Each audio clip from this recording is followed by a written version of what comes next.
Hey, welcome back to the Disney Plus Everyday Challenge, and today we have Avengers Infinity War. This is a 2018 mega blockbuster film. It is 2 hours and 34 minutes long, and it is kind of the culmination, the first part of culmination of the biggest modern uh, franchise. I don't want to. A franchise just makes it feel so corporate, and I'm sure it is. It's absolutely a corporate endeavor, but it's one of the most complex stories put onto film over the last decade. At this point, this is 10 years of Marvel movies. Uh, Reaching its penultimate moment. And honestly, yeah, this, followed by Endgame, which is the fourth Avengers film, could have honestly been a capper that could have closed off. They could have stopped making Marvel movies if they felt like it, which, no, they're never going to do that because they make all the money. If there was money left in the world, it would take it all because we'd, good or bad, I think we'd all still go see them as compared to just about anything else that shows up on in the theaters. So this it's hard to describe this. I want to say I want to kind of break this into pieces here because again, this is not the end. This is just sort of a part one. Originally, this was Infinity Wars Part One, and the second one was going to be called Part Two. But no, they changed that to Endgame, which gave it its own identity. As a Marvel fan, I've been reading Marvel comics since the 80s, DC Comics even since the 70s. Um, but they said the DC Comics back then, they weren't all connected. They didn't fit together. It was like Superman and Lois Lane broke up every issue and then they got back together again. Or, it was never anything, that stuck.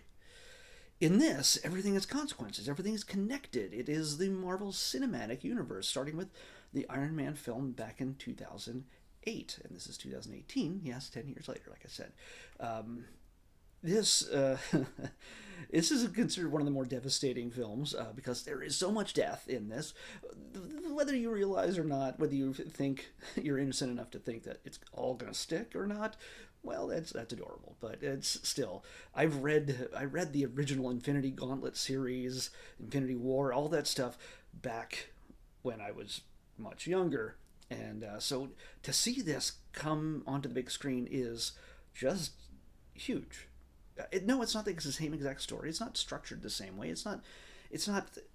It never is one to one, and it never should be one to one with the source material, no matter what it is, whether it's Harry Potter or any comic book movie or anything else, or Star Wars isn't adapted from books. They are films, and books are adapted from them. It's either way.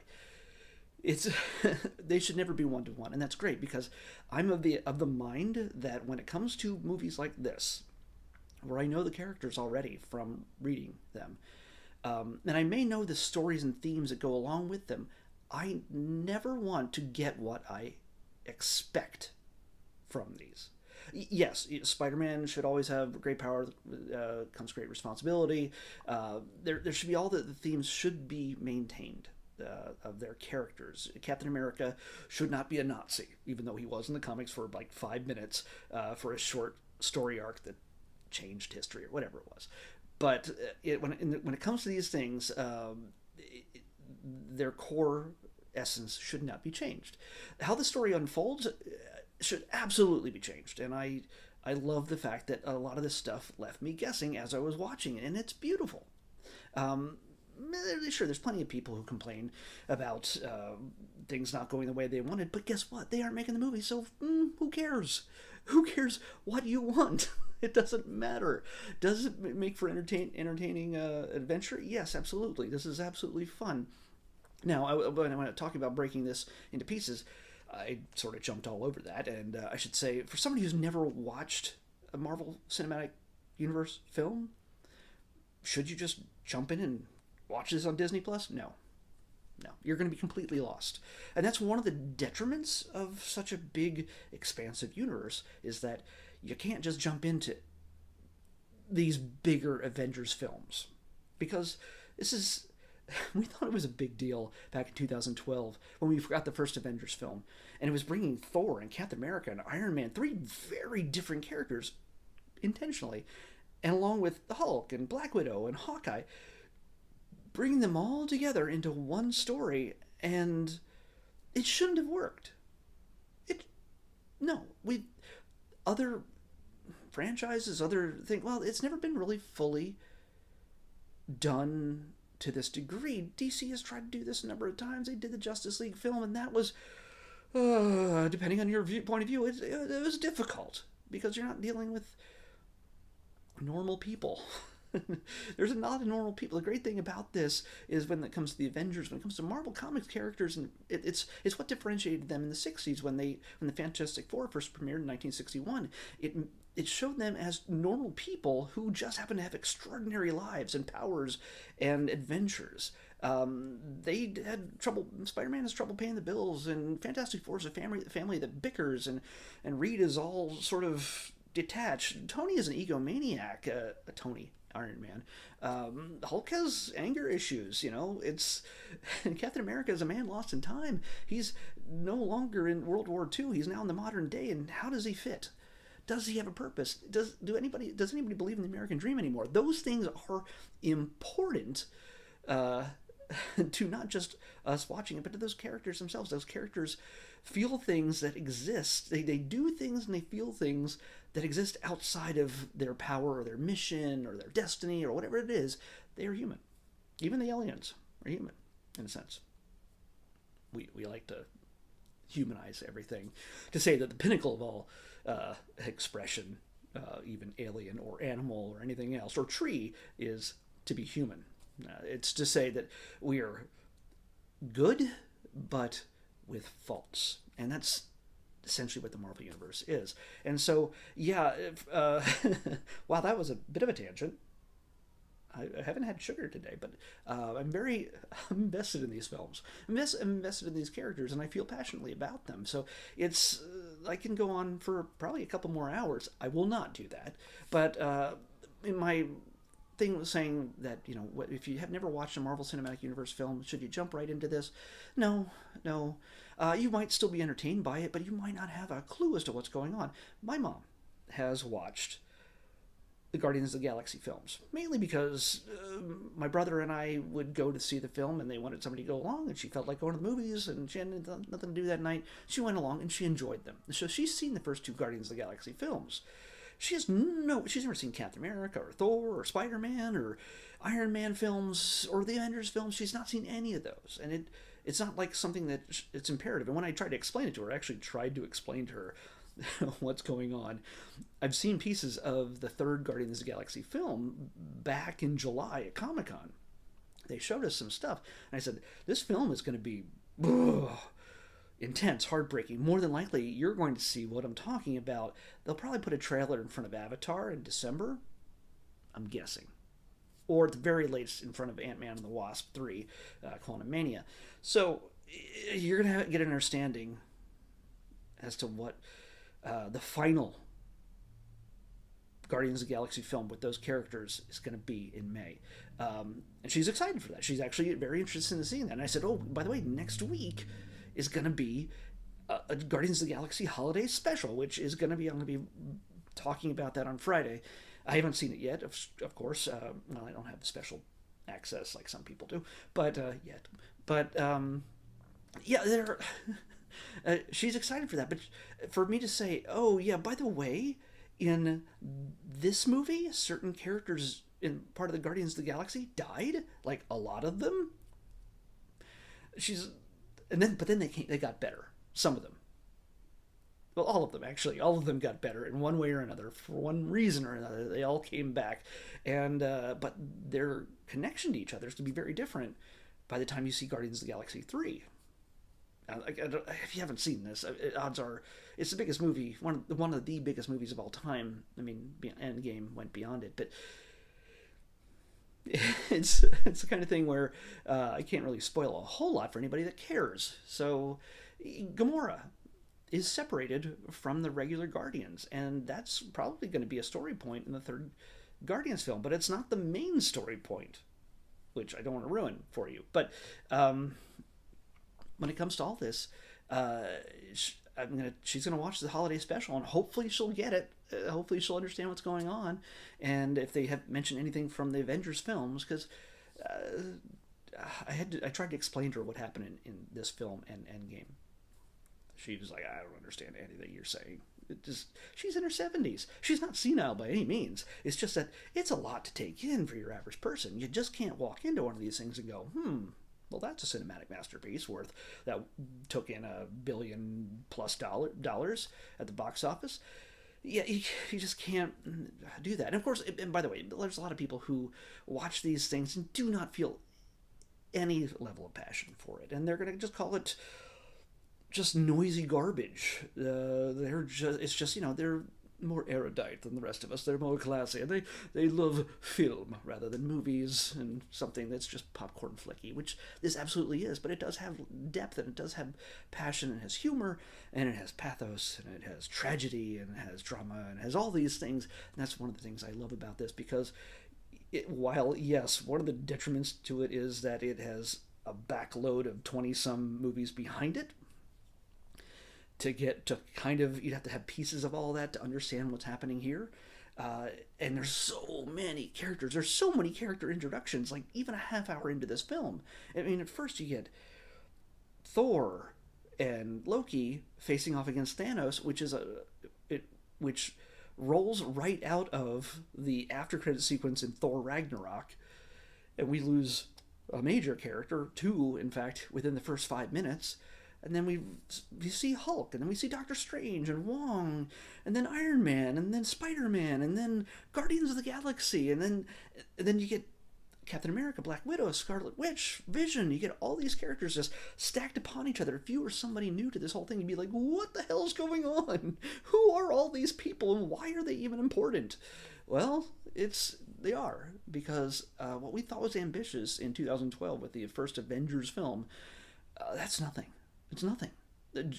Joe and Anthony Russo, the directors, brothers, they were so good at the last two Captain America films, they brought them on for these films because they understood these characters and how to build drama and action. And yeah, there's a lot of CGI effects in here that to normally be saying, well, that's a bit much. But it's understandable because there's a lot to deal with here that cannot be just done with people in costumes and puppets. It's just there's just a lot going on, and hey, it's understandable, and it's forgivable, because a lot of what we see here could never be done 10 years ago, 20, certainly not 20 or 30 years ago. This is the perfect time, and maybe 20 years from now we'll look at this and go, well, this is so primitive. Look at what we can do now. We'll all be watching inside glasses, maybe, and it'll all be, well, instead of going to the movies, we'll just have a special little glasses and watch the whole thing and seem like we're in a surround sound theater. I don't know. All 100 years from now, assuming we're still a civilization that has not collapsed upon itself, specifically America, this will all be just as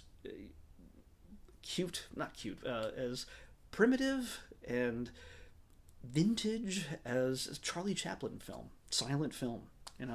I don't know. I don't know what to expect. I would love to be around 100 years from now, sort of, to see how movies evolve, because I love them. And this is a huge culmination, just the first part of something that should not have succeeded. Just like the original Avengers film, like I said, fitting all those characters together and making them work should not have happened. Should not have worked. Yes, it was going to happen eventually. From the first Iron Man film after credit sequence with Tony Stark meeting Nick Fury, yeah, it was going to happen. Avengers. It told us the Avengers is happening, and 4 years later we had the Avengers, and it's to have the Guardians, the Avengers, Wakanda, all these things put together. By the way, seeing Chadwick Boseman again after seeing Wakanda Forever recently, it's heartbreaking, and it's heart-filling at the same time to see him on the screen fighting along everybody else. But yeah, this is special. Now for fans, obviously, yeah, this is a must-watch film. If somehow you're disappointed or confused by this, I don't understand that. And of course, you had to go into this understanding that originally this is going to be a two-part thing, about a year apart. People were going to die. Thanos was going to win. It's just the way it was going to work. If you were walking out of there going, "Oh no, Spider-Man's dead," come on, guys. You know that they're going to make more Spider-Man movies with the same actor. We already know this. So he's coming back. And yeah, the heroes win in the end. And that's the big thing. And so, honestly, I kind of want to watch this again as a back-to-back with Endgame. And I think I've done that with some friends a little while ago. I can't remember when we did that. But this is the kind of thing you want to watch back-to-back, the two films. It's like two and a half. It's like a 5-hour ordeal. So, yeah, it's not for the faint of heart. But there's just so much to chew on in this. And yeah, it's you can reduce it to just being popcorn superhero dreck if you want to. But that just shows you don't understand what this is doing, and it's not meant to be anything highbrow or I don't know. It's just I don't want to mock. I love intelligent, artful films, and this does not. This is certainly artful in its own way and very intelligent as well.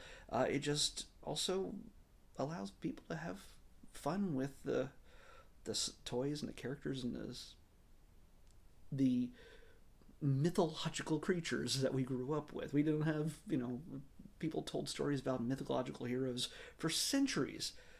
Marvel Cinematic Universe, Star Wars, all those things are our modern myths, and it's kind of great that we can see them come alive on a screen like this, on a big screen or a small screen like Disney Plus, which, by the way, has an IMAX experience thing. It's a more full screen kind of, not full screen like square, but it's a more fleshed out.